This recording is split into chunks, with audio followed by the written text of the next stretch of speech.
తొందరలో సమయం 6 గంటలు కావస్తుంది. కోసుపాలెం కేంద్రం నుంచి వార్తలు వింటారు.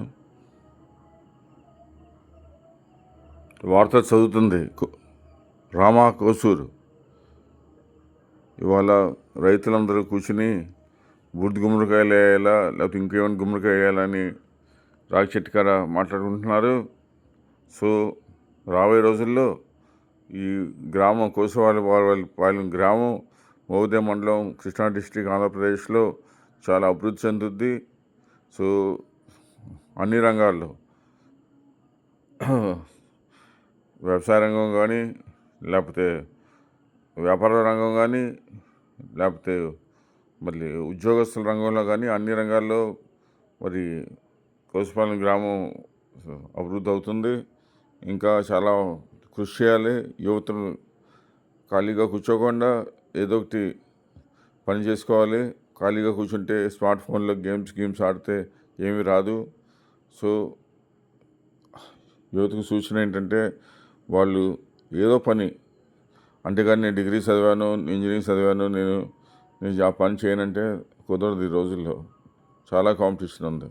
సో ఏదో ఒకటి పని చేయండి, ఖాళీగా కూర్చోకుండా. అది మీకు బాగుంటుంది, మీ ఇంట్లో వాళ్ళకి ఇది బాగుంటుంది. సరే, రెండో విషయం, ఈ గ్రామంలో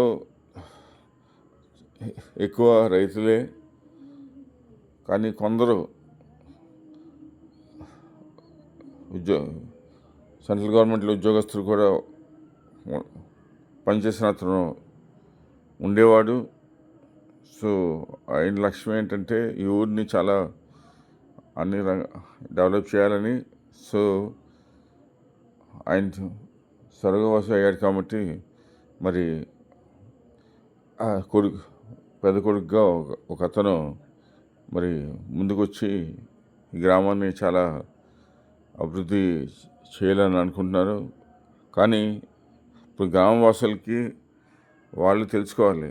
ఎక్కడైనా ఊరికి వెళ్తే మన ఊరి నుంచి కోసుపాలెం గ్రామం నుంచి ఊరిని బయటికి వెళ్తే ముందు మనం అడిగేది ఏ ఊరి నుంచి వచ్చారని. సో ఈ గ్రామస్తులకి మరి గర్వంగా చెప్పుకుంటారా లేకపోతే మెలకుండా ఉంటారా, మౌనంగా ఉంటారా, వాళ్ళు నిర్ణయించుకోవాలి. సో గ్రామస్తులు నిర్ణయించుకోవాలి. ఎక్కడికి వెళ్తే మా ఊరు కోసేవారి పాడు అని గర్వంగా చెప్పుకుంటారా లేకపోతే మౌనంగా ఉంటారా. ఒక అతను మచిలీపట్నంలో ఒక అతను అడిగాడు, మీది ఏ గ్రామం. సో గ్రామం పేరు చెప్పగానే వాడు కులం కూడా పేరు కూడా చెప్పేశాడు. సో వాడు ఎత్తి మన రాష్ట్రానికి కాదు, పక్క రాష్ట్రం నుంచి. సో గ్రామం అనేది బయటకు వెళ్తే దాని విలువ తెలుస్తుంది, దాన్ని ఎంత ఉన్నత స్థాయిలో ఉంది విషయం తెలుస్తుంది. సో దయచేసి ఇప్పుడు కొంతమంది హైదరాబాద్ కూడా వెళ్తారు, హైదరాబాద్లో కూడా అడుగుతారు మీ ఊరి పేరు ఏంటని. సో గర్వంగా చెప్పుకోవడానికి మీరు అందరూ కృషి చేయాలి. సో ఈ కృషి ఇంకా చాలదు, ఇంకా చాలా కృషి చేయాలి. అట్లు వార్తా సమాప్తం.